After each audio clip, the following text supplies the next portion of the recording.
Hey,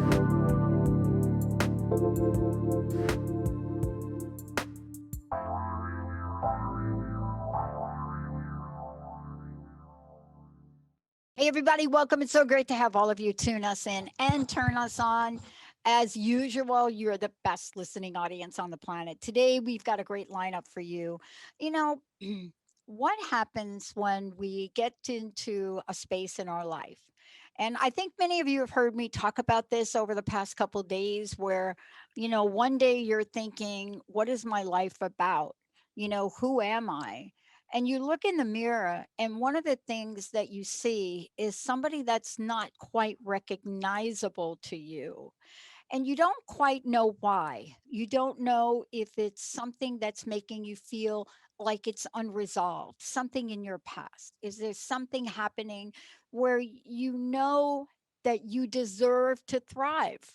But for some strange reason, you can't quite get there.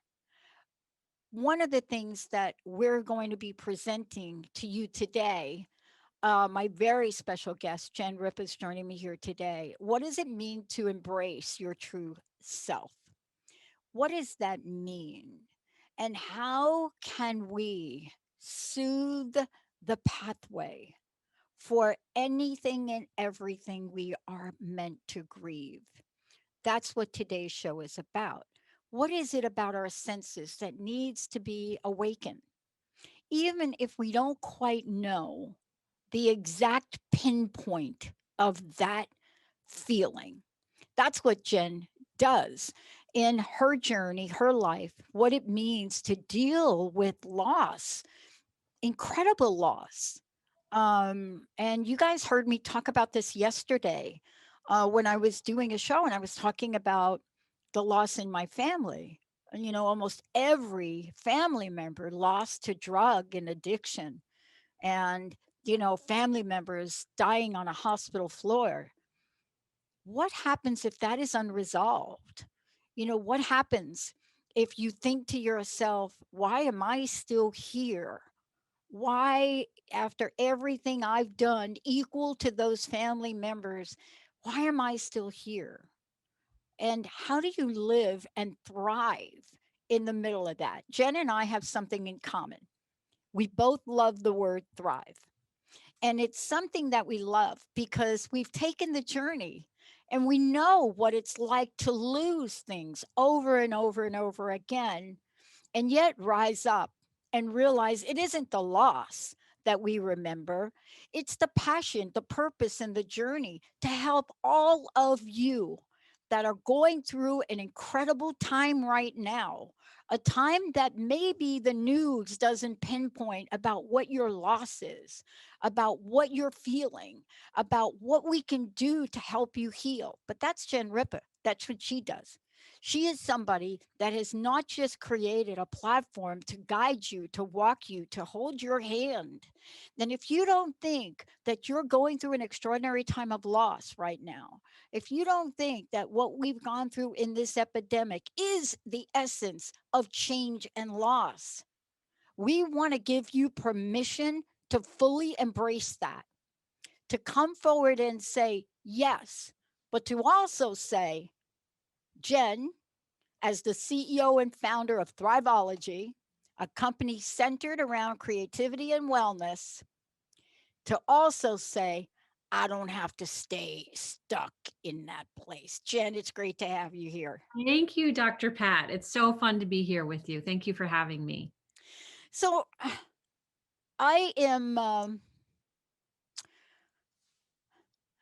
we are talking a lot these days about loss, and there's a lot to talk about. We're not really talking about your journey and what you have discovered into looking at whatever is showing up in our lives and still embracing our true selves, to move beyond the guilt, the shame, the survivor guilt, right? Correct. I spent 10 years studying survivor guilt and talking about it from a different perspective. Nobody's talking about it. And yet we wonder, Jen, why don't I feel a little bit off today, Jen? I'm just a little bit off. I can't really pinpoint what's going on. How many I, times have you heard that? A lot. I've heard that a lot. I feel as though until we become consciously aware that we have survivor's guilt, it's really hard to deal with, right? And or regrets that we may have, or unspoken things we didn't get a chance to say, or we'll have threads if we're talking directly around losing someone and not being able to fully thrive again. A lot of times there's unspoken communications that we need to find a way to rectify that and to move through that, handle that. It can be done a lot of different ways, or to directly address the survivor's guilt, right? Or to directly address steps that we see perhaps that maybe if we had taken, things might have gone differently. We have no way of knowing, right? But those thoughts that people have are real. And so there's a way to move through that productively and constructively, being honest with yourself and also being compassionate also, that we do the best we can with the information we have at the time, right? And so all of these things are facets of how to thrive, because I agree with you. We both love this word thrive, and it's my belief that we don't thrive by accident. We thrive because we choose to thrive. It's a conscious choice, and dealing with these kind of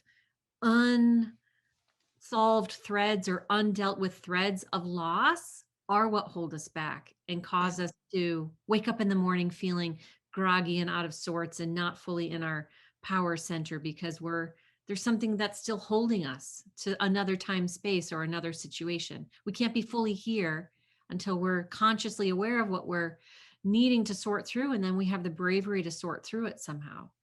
Yeah, and that's really what we're talking about today. You want to hear a little eerie story? Just a Yeah, little I'd love quick to. eerie story.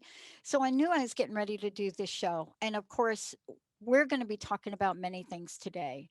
We're going to be talking about living for others after loss. We're going to talk about what that means, along with living, for ourselves.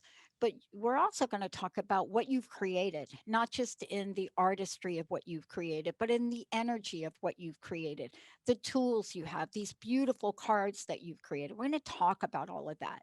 But this is how I know that there are moments that we cannot explain some things. Here it is, really short and sweet. I wake up this morning.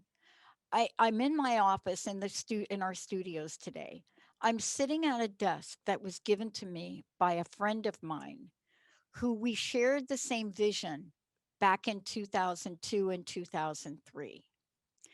And we shared a vision to do exactly what I'm doing today.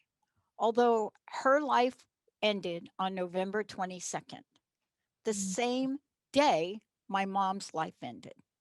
But I mm, wake up this morning and I come into this beautiful, beautiful solid oak desk she gave me before she passed.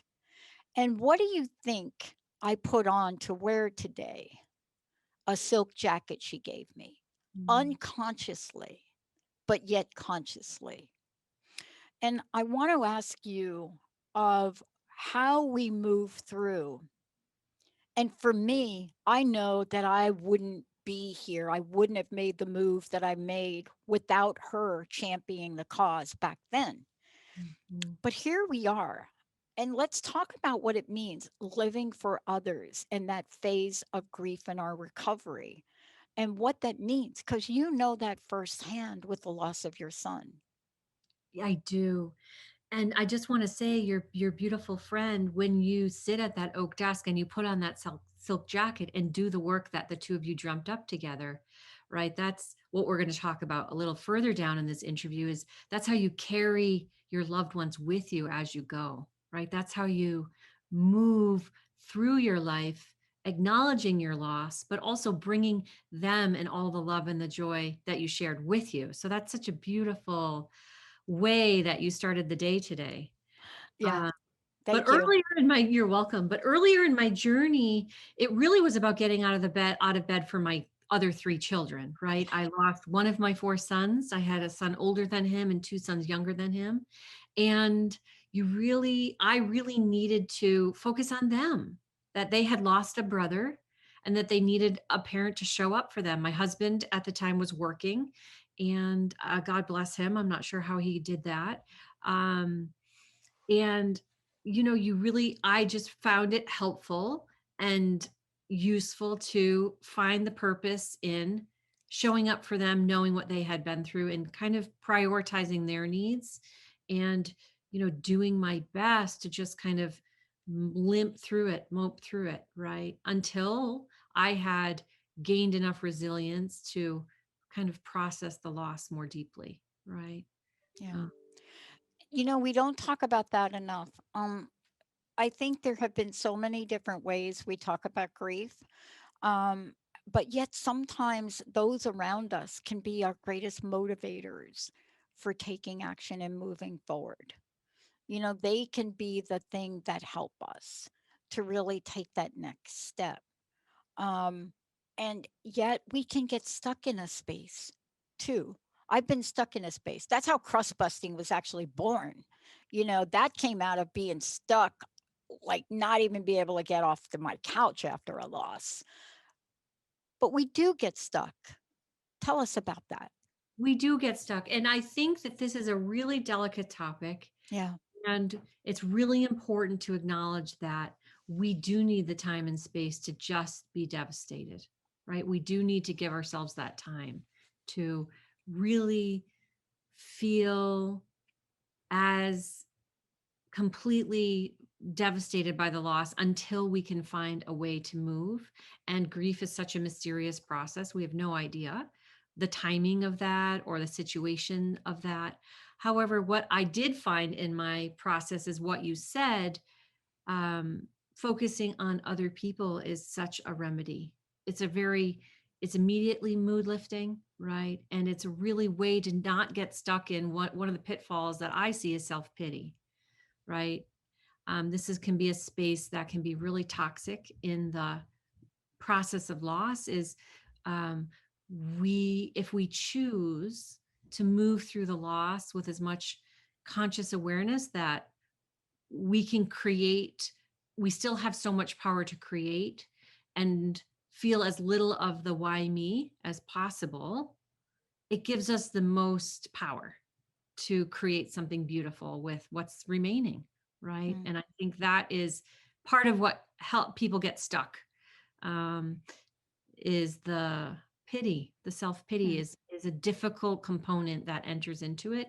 And I think the more bravely and quickly we can address that, that kind of just lets us be with the sadness, Mhm. but then also see what's available. Yeah.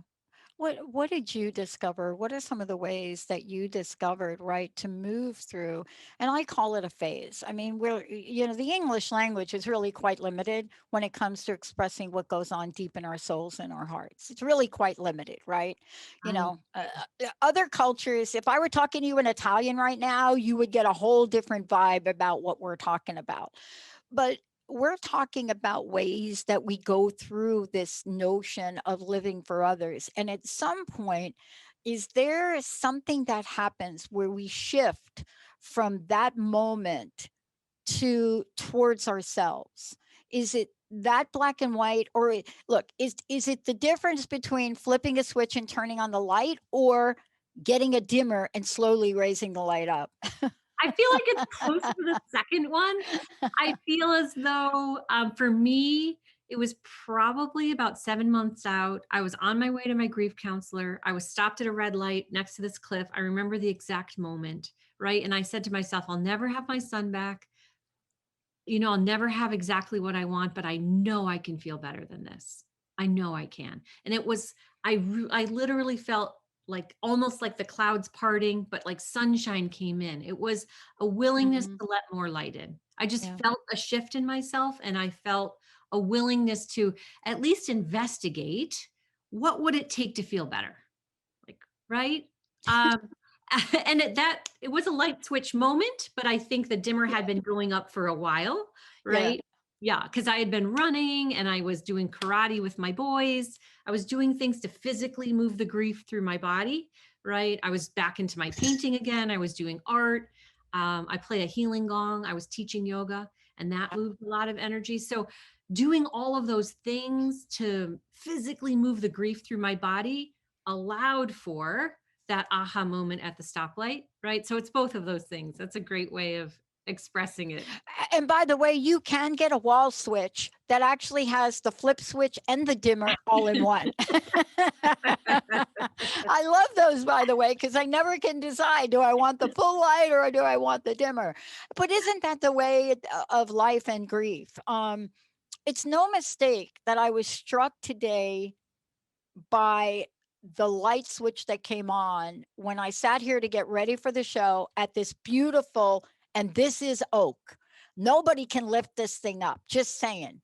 Uh, and this jacket, out of everything I could have taken from my closet today, this was it. And I want to ask about that because I think one of the hardest things that I've gone through in my life and loss and moments of it is being in that space where the light switch does go on, and yet it's not going to be quite that exact. It's going to be this slow movement. And I want to get to some of the things you just mentioned and discovered because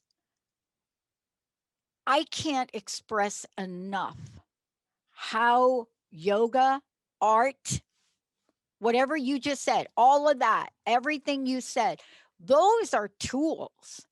And sometimes the hardest thing to do, Jen, is to pick up a sketch pad and just sit there and look at it.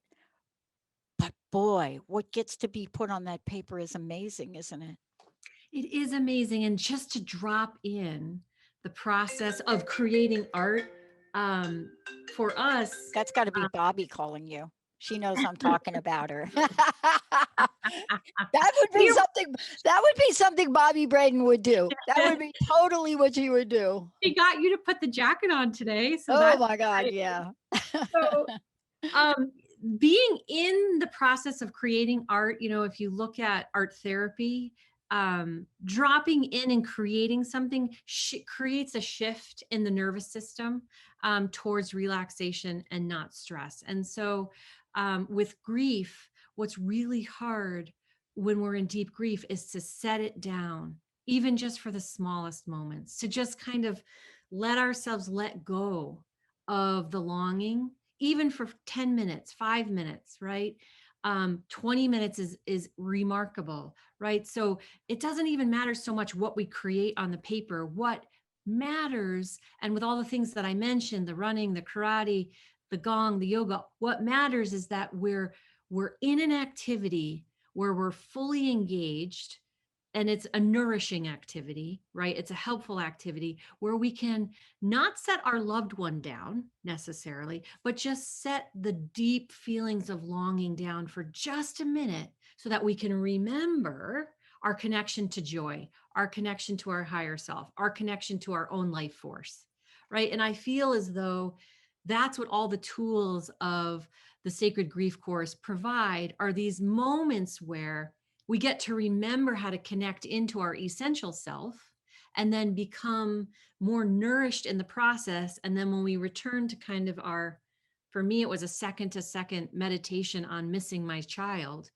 I've brought with me more of my essential self into that, right? We like interrupt the pattern of our grief with something beautiful and nourishing. And then when we return to our grief, we're bringing more back to it, more of our higher self's wisdom, more beauty, more understanding, more space. And so that's this slow burn process you're talking about, right? We're not going to resolve deep grief quickly, but we can steer ourselves so that as we move through it, we come out more empowered, and maybe the process is more loving and supportive than it might have otherwise been. And maybe we get to a place where we feel whole and empowered, maybe a little sooner than we would have gotten there.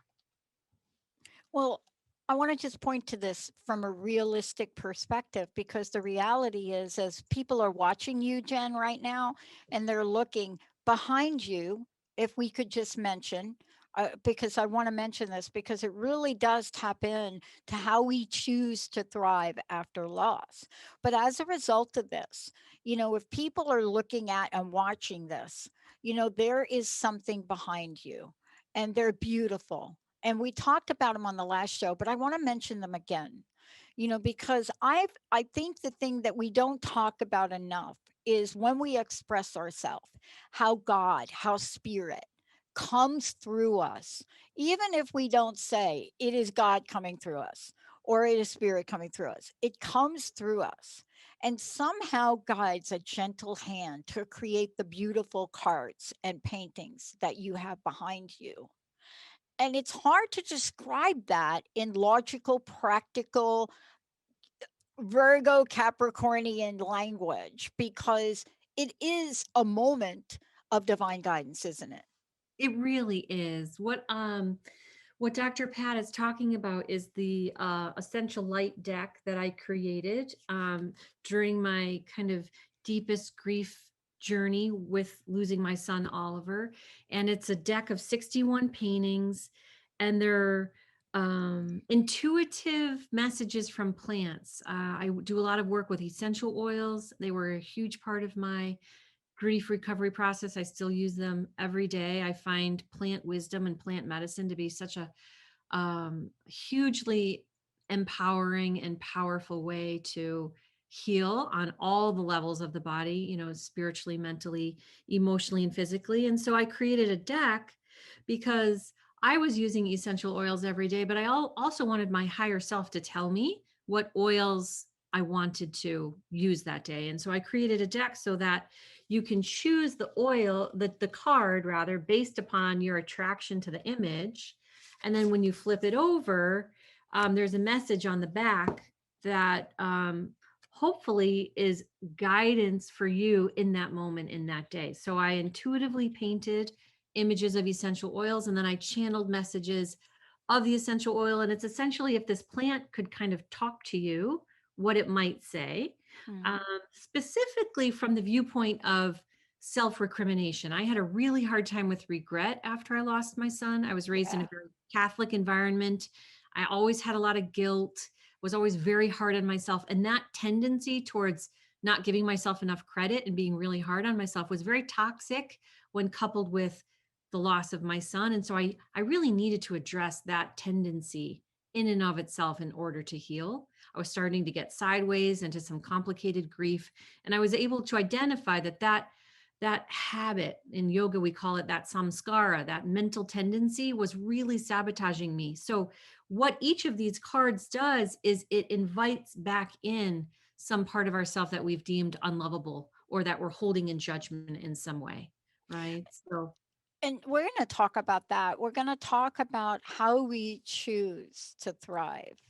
And I don't know if you're out there and you would like a message, if you would like Jen to pull a card for you, because I know this is a tough topic for all of us. And, we're not saying what loss is. We're not putting a baseline on what we call loss and what you call loss. You know in your hearts what it is. We want to help you today, especially Jen. Jen, before we go to break, and also Benny, we're going to open up the phone lines for people. How do people, Jen, find out about you, find out about your work? How can they get the cards and do their own healing work? Tell folks how to do that. to find both the course that I have coming up and the cards, you can go to www.thrivologie.com, and that's spelled Thrivologie, Thrivologie. And tell us a bit about the course, if you will, because folks may not know about that. The Sacred Grief course is starting March 17th. It runs for 6 weeks. It's an online course where there will be downloadable materials given to you each week. And these are the tools that I discovered in my own grief recovery and that I use with my clients that help you to find a multisensory self-love approach to healing your grief. And we're going to talk about multisensory when we get back. We're going to talk about some of the maybe unusual things that people may think, well, wait a minute, is that going to really help me? And when we come back, we're going to talk about the fact that there is no barrier or no boundary on the things that can help you. That's what Jen does.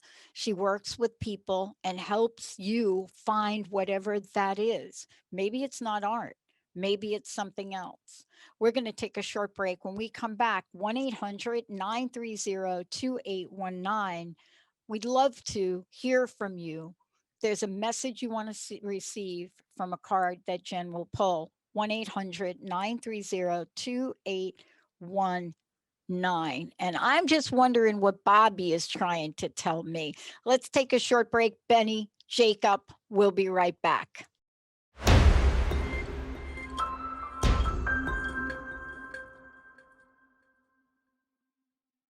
Hey, everybody, welcome back. Yes, this topic right here. When Jen Ripa said, yeah, I want to take my message out. I want to be able to talk to people about how to embrace your true self. I wanted to talk about the soothing balm, the way for grief to move through our system, our body, our nervous system. A long time ago, I did a bunch of interviews with Carolyn Mace. Mm. Many of you that have been with me know those interviews. I mean, we had some very lively conversations, she and I. But one of the things she said that I never forgot was, it is a tissue issue. Yes, a Kleenex tissue, that too, but really a cellular tissue issue. Grief gets in the body. It gets in there. It You does. don't think it's in the body, but it's in the body. And what we're learning, Jen, right, is how to take the whole aspect of it. Now, before we go to the phones, and thank you for those of you over on Facebook. Thank you, Jenny, for the fabulous message. Thank you so much. Charlene is thanking you, Jen, for all the essential light oracle deck and the handwritten notes. So No. these are the touches that just move that light switch up and up. This is the work you do. Again, before we go to the phones and before we talk about how we step into ourselves, tell folks one more time about the course that you're getting ready to teach and how they can get their own deck of cards. Absolutely. The deck of cards is available on my website, www.thrivologie.com, THRIVOLOGIE. And you can find the course there too. But if you want to just go directly to the course, it's www.sacredgrief2021.com. And you can Nice. read all about the course there. And we start March 17th. Thank you, Jen. I want to go to the phones. Benny, why don't we go to the phones? We have Jenny from Central Texas joining us today. Hi, Jen. Jenny. Hello. How are you doing there in Texas? We have weathered the storm. Yeah. Something that we haven't been used to. I'm not far from Austin and moved out to the country, and I've been fortunate with the water and the electricity situation. My internet's down currently, but I'll take that over what my family in Austin and so many others, across Texas and the United States have gone through. Yeah, we've been So, praying for you. Yes, ma'am. We've been praying for you. Thank you. I appreciate it. And I just so appreciate what you do. And I'm a big fan of yours and of y'all's wisdom has been very valuable to me. So thank you very much for taking my call. How can we help you today? I want to introduce you to Jen Ripa, and she's got these beautiful, beautiful cards, and they're powerful messages. How might we help you today? Well, I just turned 59, and my kids are at out-of-state university. And after a 30-year marriage and relationship, sadly it came to an end. We both care for each other still and love each other, but there's been a lot of hurt there. Yep. And so here's the card that I chose for you, Jenny. I chose Cypress for you. And the message that it has is letting go of control can be confusing and scary. You do not need to be perfect to succeed. Perfection is an illusion born of the need to control. Perfection reflects a lack of trust in the ability of the universe to provide the ingredients for actualization. Release the past difficulties. Relax and trust that all you need to move towards your vision is already flowing towards you. And the affirmation is, today I choose to be in the flow of life. So that's the card that I drew for you. Cypress is an oil about essential oil and plant medicine and wisdom about getting unstuck and allowing ourselves to be unstuck and to be in that vibration of flow. So perhaps it's about seeing the possibility in the freedom that you have in your life right now, and moving into things that you desire to have or do for yourself that you might not have considered when you were in, a wife relationship and parenting. Does that resonate with you? I was just about to say that resonates with me very, very much so. I'm not sure, it's been waves of content and peace, and waves of grief as well. Absolutely. The grief and honoring the grief is a really important part of the journey. And what I have found in my grief healing journey is that we come to think of life as being either or. And what I've come to know is that it's both and. So you can have this feeling of grief and sadness, and also this feeling of excitement and joy and possibility of what is coming next, and maybe some freedom that you haven't found in your life in a long time. So what I find is really helpful is curiosity, getting really curious about what that possibility might be for you, what new possibilities exist for you. Yes, that does resonate with me. I've been curious, kind of stuck and not sure which direction to go, and having the motivation, to do that as well. Well, my advice, that's what's coming through Yeah. from my guides to you, is just trust that the nudges you're getting are leading you towards things that'll make you happy, and that you can just relax and just kind of trust that if you're having a curiosity about this or a desire to try that, that is all serving your happiness and your unfolding. It's a beautiful message. Thank you very much. It is a beautiful message. Very comforting and a great reminder. Yeah. Thank you for calling, Jenny. So nice to meet you. Yep. And our blessings are with you. I appreciate what you all do, and bless you all. Thank you for taking my call. You bet. Thank you so very, very much. Jen, this is what we're talking about today, and what you just demonstrated, and the power of that. Right? It is. Yeah, it's the and.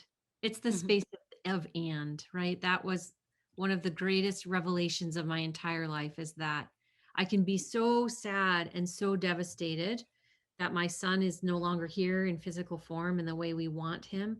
And I have these 3 beautiful sons, and my work and my life and this healthy body, and the sun is shining today, right? It's all of that. It's everything, right? And I think embracing the and quality of life is what gets us through, right? We cannot change that someone has passed away, or we've lost something, that our children have moved away and our marriage has ended. We can't change these facts. What we can change is how we look at them and work with them, so that we can create opportunity for joy for ourselves, right? And that is what we started the call with. That's thriving. It's a choice. We make this choice to thrive.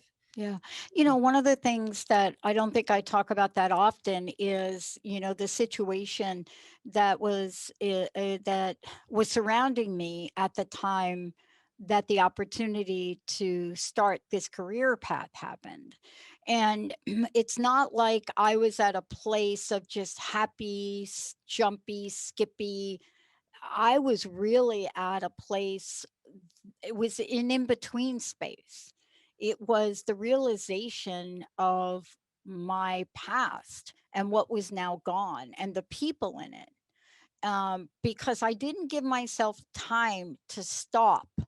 I came out of a job loss, then lost my sister, then lost my stepmom, then went on to go to school, and I just kept going.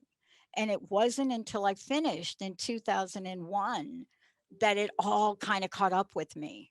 And I remember 2002 as being one of the most non memorable, almost nothing to talk about years of my life. It was an in between space where you think, really, after 10 years, is this like up in my face? And I want to ask you about that. We've been talking about how to face our grief.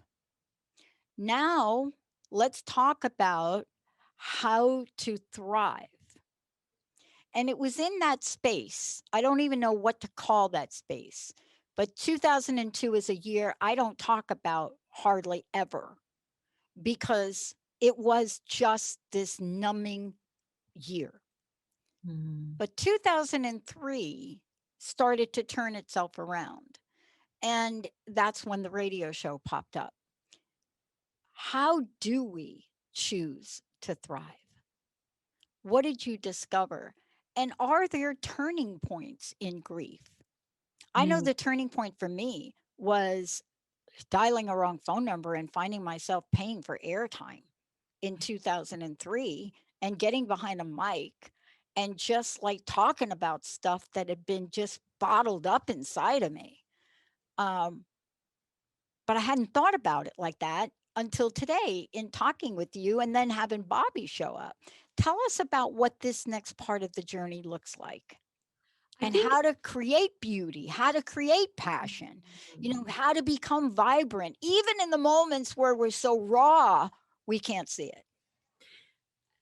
I love that. I love that you dialed the wrong number, right? Because I think the divine has ways of helping us that we're not aware of, right? I think we're working from our finite, our finite selves, and then the divine is here helping us as well. And sometimes things that look like mistakes or accidents are somehow an intervention or a meeting us where we are. So I think as we're reaching towards the light is reaching towards us. I think that's always happening. And what is most helpful for me and what I help all of my clients with, whether they're grieving or not grieving, is that we have, a very wise teacher inside of ourselves. We have the divine dwelling inside of us, and we can access the divine anytime we would like through various ways. And the divine isn't necessarily sad when we cross over, right? It's a step on a long journey, right? And an infinite journey. And so it's really about bringing more of that limitless energy forward through us into our lives. And so we can connect with that.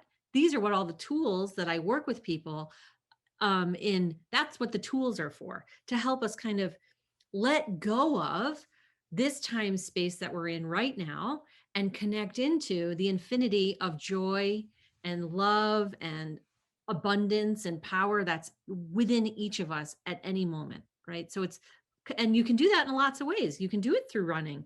You did it through talking to people, right? You got to let go of your finite circumstances and be vast and expansive, right? You can do it through painting, journaling. You can do it through caring for people, going out in nature and just looking at the trees, working with the cards and essential oils. I love to play the gong for people because it kind of makes your mind so confused you can't even think. You just surrender and breathe, right? There's a lot of different ways to come at this, but it's continually doing that and then choosing what it is you want. Yeah. Right? You It's so kind of fascinating. Yes. We're talking about this because this is beauty from loss. Here's what I want to tap into, and this is the work you do with people. This is why, Jen, for me, the work that you're doing now, there are so many people right now that are absolutely in a place of grief and loss. We just don't think about it like that. We think that our grief is not good enough. Maybe I didn't lose a child, but maybe my life has changed so drastically. I was reading an article today, we're going to do a show on this, that for the first time in the history of divorce, and Jenny, I I'm not necessarily talking about you, but I want to tell you this is on our radar. We're going to do a show about it. For the first time in the conversation of divorce, uh, usually when it's been talked about, we talk about men and we talk about how men end up. For the first time in the conversation of divorce, it's not that. What women are experiencing right now is a triple whammy. They're finding themselves unemployed. They're finding themselves in the middle of a breakup. They're not going to get their jobs back. And those are statistics we talk about, but we're not talking about it. So can you address that there is no real definition that some guru placed on what loss and grief is? Because I think that's one of the more important conversations to have today, isn't it? I think a lot of people feel as though grief is hierarchical, or that if in your esteem someone suffered something worse than you, then you're not allowed to grieve. And I hear That's it. people come to me all the time and say, well, I didn't lose a child. And I just say, wait a minute, right? The last thing I want to do for anyone is to minimize what you're feeling, right? You're entitled to grieve whatever you're grieving in whatever way you're grieving it. And the losses that you just mentioned, people do genuinely grieve and need the space and time to grieve them. Those are losses. And so I think one of the most hurtful things we can do in the space of grief is to, yeah, but people, right? Yeah, but this, yeah, but that. That's not helpful. That doesn't serve anyone. That's It a doesn't. spiritual bypass. It is And spiritual somebody bypass. told me about that term, and I was like, what is that? And I thought to myself, because, I'm really being asked to write my book in one page. So I'm having to face everything we're talking about here today. But that, but is one of the most painful things for somebody to say to us, right? It's like when I lost my job after 24 and a half years, right? It was like, blah, blah, blah. Yeah, but you know what? You got that big severance pay. And you know what? Now you got accepted to Columbia. Yeah, but and I'm like, I bought that for 10 years. And then I had a meltdown in 2002. Well, it says more about their discomfort with how you're feeling, that they Yeah. need to silver lining it for you so quickly. They can't even. I had a good friend tell me on the day of my son's service, you'll write a book. I was like, we can't be friends anymore, really. If you can't let me be really sad today and you immediately need for me to shift out of being sad and focus on a book I'll eventually write, I'm just not sure. I'm not sure we line up really that well, right? So, but that was saying more about her discomfort with the Yeah. loss. Right? And so we just have to keep in mind that the yeah, but it's really about the person who's saying it, and we get to grieve whatever we're grieving in whatever way we need to grieve it. And Yeah. this, what I'm about to hold up, I pulled this card because I started talking about Bobby and the desk and the jacket. And I needed to pull a card here. And I want you to tell me about this card, right? Can you see it? Yes, I can. Okay. That's such a powerful card. So I we're want talking about creating beauty from loss. Do you see these cards? If you guys don't own a deck of these cards, please go to Jen's website. Wait till you hear what this card says. And not only that, Jen will work with you. Maybe you don't want to take a class, but maybe you just want someone that understands your journey. Please go over to thrivologie.com, THRIVOLOGIE.com. Please go over there. You'll find the deck. So I pull that card. so spikenard. It's about gratitude. So choose to be grateful for all the experiences of your life. Let the space of gratitude allow you to move through difficulties, resolve challenges, and find positive pathways forward. Your life is unfolding in a way that supports your spiritual growth and helps you to become more aware of who you are and who you are meant to be. See yourself as powerful and see your life as beautiful. Today, I choose to connect with my gratitude for being alive. And we talked about thriving, right? We've talked about that a lot. And this is what this, epitomizes thriving and an attitude towards thriving, right? I choose to see my life as beautiful. I choose to be grateful, right? And I also don't want to get into a space of spiritual bypassing here either, because Nope. we have to be really sensitive when people are grieving, because that's a readiness that comes whenever it comes, right? You're allowed to feel like your life is devastated and that you don't understand the path forward and that everything feels bleak. You're allowed to be in that space for however long you need to be in that space. What I do is extend an invitation to maybe shift out of that space and beyond it when you're ready. And so spikenard is a great oil to use when you're ready, right? Because it helps you to see the possibility of where you are. Yeah.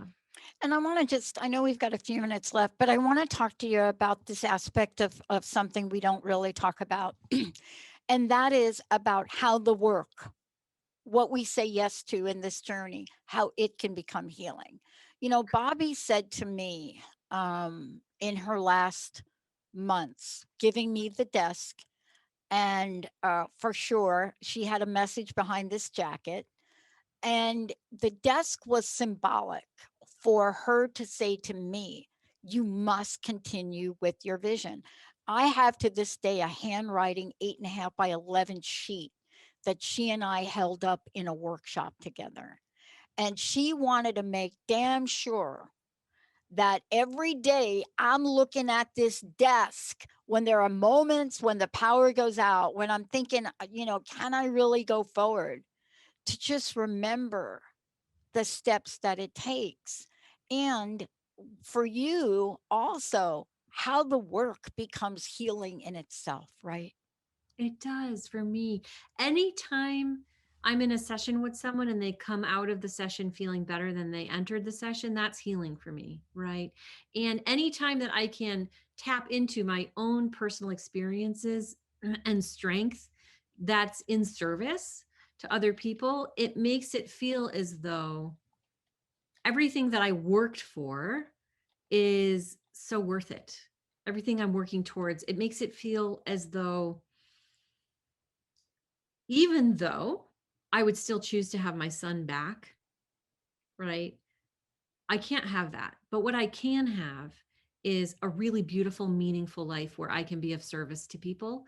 And each time that I am, it does heal in some way the loss of my son. It does have a healing effect on that loss, because it's kind of a way of carrying his beauty forward. He was such a loving, helpful, emotionally generous, light-filled, supportive person that I get to bring that kind of intention to other people. Then it's kind of like keeping his memory alive and healing my loss and helping people on their journey. So we have to be careful again of pushing people before they're ready. But many people who have experienced great loss can find a way to have that loss be in service to others. And there's something very healing about that. Yeah, there is. And at the same time, here's the thing I want to say, and also have you talk to, if you don't mind. I didn't take this journey alone. I have said this to the listeners who have been with me since 2002, 2003, 2004.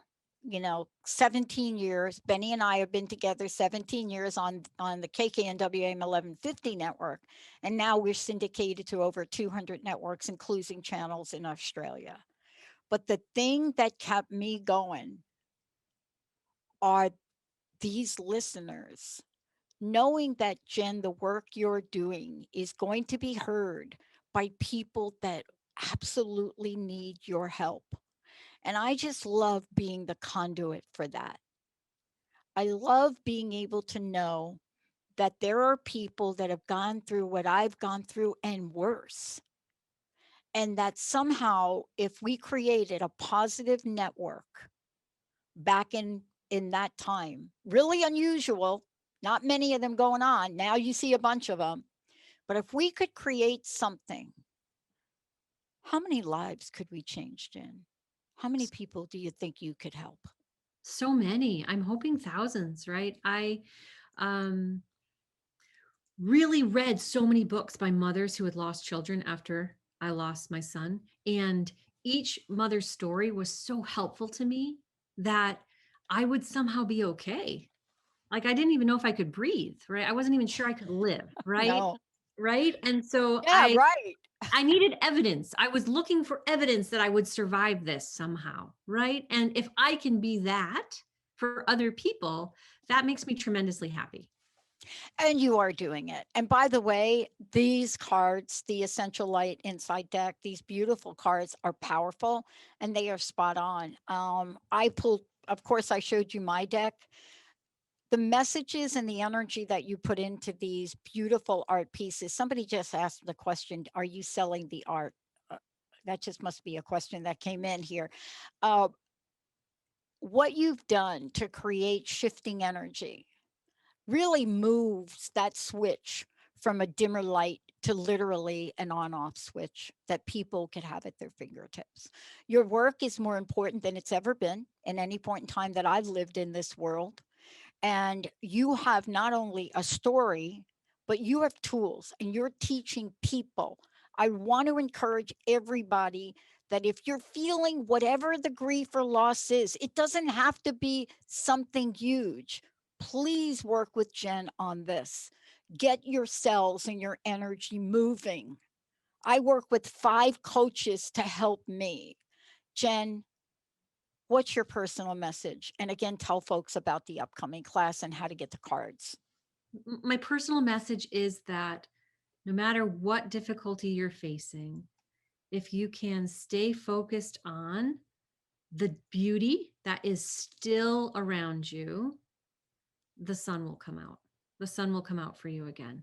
And I have tools and ways of helping you help it to come out maybe a little more smoothly and more quickly and with more confidence. My website's thrivologie.com, Thrivologie. And my upcoming course on grief called the Sacred Grief Course is available at www.sacredgrief2021.com. Jen, thank you so much for everything you do. Thank you, Dr. Pat. I loved being here today. Powerful, powerful, powerful energy. We're going to take a short break. We're not done yet. We'll be right back.